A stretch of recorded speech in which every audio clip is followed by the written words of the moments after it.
အခုပထမဆုံးတင်ဆက်ပေးမယ့်သတင်းကတော့နေပြည်တော်ရှိအကြံဖက်စစ်ကောင်ဆောင်မင်းအောင်လှိုင်၏ခိုချင်းကိုစက္ကန့်ပိုင်းအတွင်းအပြတ်ရှင်းရန်အမိန့်ပေးထားပြီးဖြစ်ကြောင်းနှင့်မိုက်ဆက်သိန်းရန်ဒီကလာကြောင်းသတင်းထွက်ပေါ်တဲ့ဆိုတဲ့သတင်းကိုတင်ဆက်ပြီးတော့မှာဖြစ်ပါတယ်။အာနာသိန်းစစ်ကောင်ဆောင်မူရစ်ခိုင်းကြုံဟုပြည်သူများကသတ်မှတ်ထားသည့်ရာဇဝတ်ကောင်မင်းအောင်လှိုင်၏နေပြည်တော်ရှိခိုအောင်ရခေဟာကိုစက္ကန့်ပိုင်းအတွင်းအပြတ်ရှင်းလင်းရန်အတွက်အမိန့်ပေးထားပြီးဖြစ်ကြောင်းတော်လှန်ရေးအင်အားစုများနှင့်နှိစက်သည့်သတင်းရင်းမြစ်များထံမှသိရှိရပါတယ်။အဆိုပါစစ်ရာဇဝတ်ကောင်၏နေအိမ်အားပြစ်မှတ်ထားပုံကျဲတိုက်ခိုက်ရန်အတွက်ဤပညာပိုင်းဆိုင်ရာပြင်ဆင်မှုများအလုံးပြီးစီးနေပြီဖြစ်ကအန်တာခလုံးနှိပ်လိုက်ရုံဖြင့်မင်းအောင်လှိုင်၏မိုက်ဆက်ကိုအဆုံးသတ်နိုင်ပြီးအနေအထားသို့ရောက်ရှိနေခြင်းဖြစ်ပါတယ်။စစ်ကောင်ဆောင်၏နောက်ဆုံးအချိန်နေပြည်တော်ရှိခန်းစစ်စခန်းအတွင်းပုံအောင်နေရသည့်မင်းအောင်လှိုင်ကိုရှင်းလင်းရမှာမပြောသည့်အခွန်မှားရသည့်ထက်ပင်ပုံမှုလွယ်ကူကြောင်းနှင့်မြေပြင်သတင်းချက်လက်များအရာ၎င်း၏လုံခြုံရေးမှာအပတ်ဖက်မှရိုးရွင်းနေပြီဖြစ်ကြောင်းသိရပါတယ်။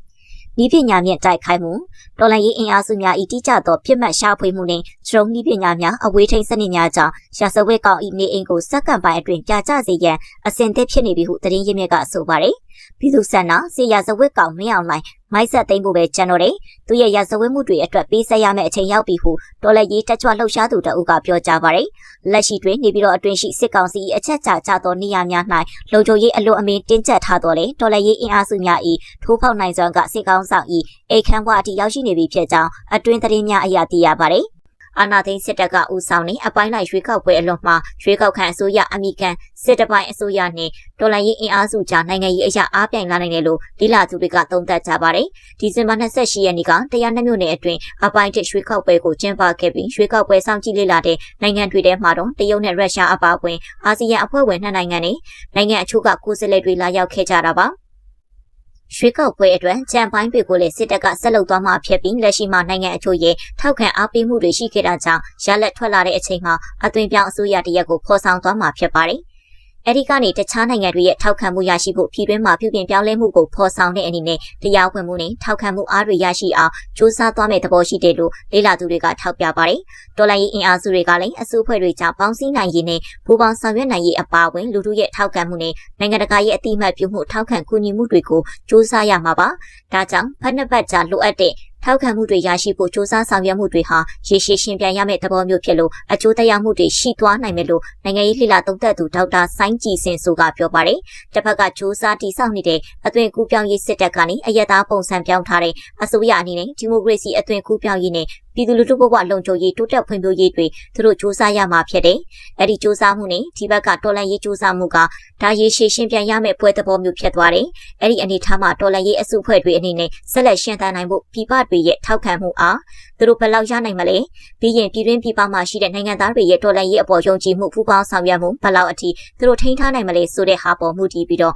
အာသာချက်အားနည်းချက်တွေအကျိုးသက်ရောက်မှုတွေရှိသွားမှာဖြစ်တယ်လို့ဆိုပါတယ်။ကျင်းပပြီးစီးသွားတဲ့အပိုင်းတွေရွေးကောက်ပွဲမှာရလက်ကိုတရားဝင်မကြေညာသေးပေမဲ့စစ်တပ်ကြောတောင်းနောက်ခံပြည်တော်စုကြံ့ခိုင်တဲ့ဖွံ့ဖြိုးရေးပါတီကဦးဆောင်နေတယ်လို့ပြည်တွင်းအခြေစိုက်သတင်းမီဒီယာတွေကဖော်ပြနေကြတာပါ။အဲ့ဒီပါတီကနေရွေးကောက်ပွဲဝင်ပြိုင်ခဲ့ကြတဲ့အငိမ့်စာစစ်ဗိုလ်ချုပ်တွေဟာမဲရည်တွက်မှုရှားလက်အရာအနိုင်ရရှိခဲ့တယ်လို့စစ်ကော်မရှင်ခန့်ပြည်တော်စုဝန်ကြီးနဲ့ဝန်ကြီးချုပ်အချို့လည်းကြံ့ခိုင်ရေးပါတီကနေရွေးကောက်ပွဲဝင်ပြိုင်ကအနိုင်ရရှိခဲ့ကြပါတယ်။လေလာသူတွေကတော့နိုင်ငံရေးအာဏာတည်ဆောက်ဖို့အဓိကလိုအပ်တဲ့ပုံစံမျိုးဖြစ်အောင်အထူးသဖြင့်စစ်တပ်နဲ့နှီးစပ်တဲ့ပြည်တော်စုကြံ့ခိုင်ရေးနဲ့ဖွံ့ဖြိုးရေးပါတီအနိုင်ရရှိအောင်စီစဉ်ထားတယ်လို့ထောက်ပြကြပါတယ်။ဒါပြင်ရွှေကောက်ပွဲရဲ့ဟာကွက်တွေလူထုသဘောထားတွေအပေါ်လွှတ်တော်နဲ့ရွှေကောက်ခံအစိုးရတရက်ပေါ်လာသည့်တိုင်စစ်အာဏာရှင်တွေအလိုကျကပြရတဲ့ရုပ်သေးအစိုးရနဲ့စစ်တပိုင်းအစိုးရသာဖြစ်တယ်လို့ဝေဖန်နေကြတာပါ။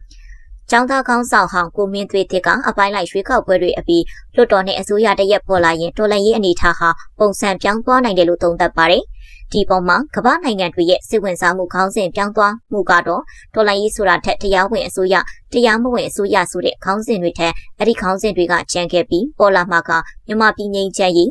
တိုက်ပွဲတွေရပ်တန့်ရေးဆိုတဲ့နေမြေပိုင်းခြားသတ်မှတ်ရေးနောက်တိုင်းရင်းသားတွေရဲ့ကိုယ်ပိုင်အုပ်ချုပ်ခွင့်အဲ့လိုခေါင်းစဉ်တွေအတိကတော့ငြိမ်းချမ်းရေးခေါင်းစဉ်အောက်ကဒီလိုခေါင်းစဉ်တွေနဲ့ဆက်ပြီးတော့မြန်မာပြည်ရဲ့နိုင်ငံရေးအရွေးကဆက်သွားနေမယ်လို့ထင်တယ်လို့ဆိုပါတယ်။2020ရွေးကောက်ပွဲမှာမတမာမှုအကြောင်းပြချက်နဲ့နိုင်ငံအာဏာကိုစစ်အာဏာရှင်တွေကသိမ်းယူခဲ့မှုအပေါ်ငြိမ်းချမ်းစွာဆန္ဒပြမှုကို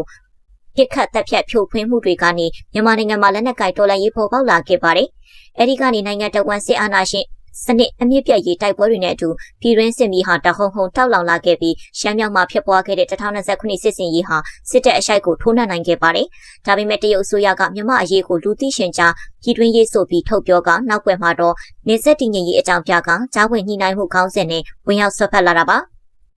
အဲဒီကနေအပိုင်းလိုက်ရွှေခောက်ပွဲကျင်းပဖို့ဖြစ်လာပြီးဒါဟာသမရရှိချင်းဖြစ်နေဗိုလ်ချုပ်မှုကြီးမင်းအောင်လှိုင်တို့ကြားမှာထားရှိတဲ့သဘောတူညီမှုလို့တရုတ်အထူးကိုယ်စားလှယ်ကပြောကြောင်းဒီဇင်ဘာ30ရက်နေ့ထုတ်တဲ့စစ်တပ်ဝါဒဖြန့်သတင်းစာမှာဖော်ပြထားပါတယ်။အခုရွေးကောက်ပွဲဟာမြန်မာနိုင်ငံရဲ့ပြည်တွင်းရေးကိစ္စဖြစ်ပြီးတရုတ်နိုင်ငံအနေနဲ့အောင်မြင်တယ်လို့ယူဆကြောင်းအပိုင်းတစ်ရွေးကောက်ပွဲကိုစောင့်ကြည့်လေ့လာခဲ့တဲ့တရုတ်အထူးကိုယ်စားလှယ်တိတ်ရွှေကျွန်းကသဘောထားမှတ်ချက်ပြုခဲ့တာပါ။နိုင်ငံတကာသတင်းမီဒီယာတွေရဲ့ဖော်ပြချက်မှာတော့မြန်မာပြည်သူအများစုဟာရွေးကောက်ပွဲကိုမထောက်ခံကြဘဲတပိတ်မှောက်ထားကြပြီးမဲလာပေးသူတွေကလည်းအင်တာဗျူးမဖြေဆိုရဲကြသလိုဖိအားကြောင့်မဲလာပေးသူတွေရှိနေတယ်လို့ဆိုပါတယ်။ဒါပြင်အရင်ရွေးကောက်ပွဲလိုမျိုးဒီမိုကရေစီကိုအသက်သွင်းမဲ့မျှော်လင့်ချက်အရေးအယောင်တွေမတွေ့နေဘူးလို့မဲယုံတွေမှာပြည်သူတချို့ဆန္ဒမဲပေးခဲ့မှုကိုနိုင်ငံတကာသတင်းမီဒီယာတွေကတင်ဆက်ခဲ့ကြတာပါလွတ်လပ်သောမြန်မာသတင်းမီဒီယာကောင်စီအတွင်းရေးမှူးဦးတိုးစောလကရွေးကောက်ပွဲအလွန်မှာပေါ်ပေါက်လာမဲ့စစ်တပ်ပိုင်းအစိုးရအနေနဲ့တရားဝင်မှုဆိုင်ရာကမ်ပိန်းတွေအများကြီးလုပ်လာမယ်လို့သတင်းဌာနကိုပြောပါတယ်အထူးသဖြင့်တော့ရွေးကောက်ပွဲအလွန်သူတို့ရဲ့တရားဝင်မှု legitimacy နဲ့ပတ်သက်လို့ဒီမျိုးစုံနဲ့ပြည်တွင်းရောပြည်ပရောပို့ပြီးတော့ထိုးဖောက်လာမယ်အထူးသဖြင့်တော့ဒေတာတွင်ပေါ်ပြတရုတ်တို့ဘာလို့တော့ထားပါတော့ငကူကလေးကထောက်ခံပြီးသားတခြားအာဆီယံဆိုရင်အဖွဲ့လိုက်မလို့သေးဘူးသူတို့တွေကိုလိုက်ချင်းကပ်မယ်ပြီးရင်သူတို့ဟာစစ်တပိုင်းအစိုးရတရားဝင်အရွေးခံအစိုးရပါဆိုတဲ့လှုပ်ရှားမှုတွေပိုများလာမယ်နောက်တစ်ခါမြန်မာ narrative လိုမျိုးတင့်တက်နာမည်ခံပြီးတော့ပြန်ကြားရေးအောက်ကလှုပ်လာတဲ့ဟာတွေလုပ်မယ်လို့ဆိုပါတယ်NUG နဲ့ NUCC တို့ကတော့နိုင်ငံတကာအတိုင်းဝိုင်းအနေနဲ့စစ်ကော်မရှင်အထူးရောက်ရွေးကောက်ပွဲကိုအတိမတ်မပြုတဲ့သဘောထားကိုရွေးကောက်ပွဲအလွန်ကာလအထိခိုင်ခိုင်မာမာဆက်လက်ရပ်တည်ပေးဖို့နဲ့အဲ့ဒီရွေးကောက်ပွဲကာလကိုလည်းအတိမတ်မပြုဖို့တိုက်တွန်းထားတာပါနိုင်ငံတကာအနေနဲ့မြန်မာနိုင်ငံအပေါ်ပူးပေါင်းဆောင်ရွက်မှုနဲ့ထောက်ပံ့မှုတွေဟာလူထုအပေါ်အကျိုးဖြစ်ထွန်းမှုတည်ငြိမ်မှုနဲ့ဖက်ဒရယ်နိုင်ငံရေးအရာထိုးတက်တည်ငြိမ်မှုတွေကိုကြည့်ပြီးဘယ်လိုအကျိုးရလဒ်ရှိမလဲဆိုတာတွက်ချက်ကြတာဖြစ်ပါတယ်တော်လှန်ရေးအင်အားစုတွေကလည်းပထဝီနိုင်ငံရေးအပြောင်းလဲဒေသတွင်းနဲ့နိုင်ငံတကာရဲ့ထောက်ခံကူညီမှုရပ်တည်မှုတွေအပေါ်မူတည်ပြီးနိုင်ငံရေးလမ်းကြောင်းတွေကိုစဉ်းစားဆုံးဖြတ်ရမယ်လို့လေ့လာသူတွေကအကြံပြုပါတယ်။အလားတူစစ်တပ်ဘက်ကနိုင်ငံရေးအရာပြောင်းလဲမှုတွေကိုဖော်ဆောင်လာချိန်မှာအဲ့ဒါတွေနဲ့လိုက်ရောညီထွေမဲ့နိုင်ငံရေးဆုံးဖြတ်ချက်တွေကိုတော်လှန်ရေးအင်အားစုတွေကချမှတ်ရမယ်လို့ဒေါက်တာဆိုင်းကြည်စင်ဆိုကထောက်ပြပါတယ်။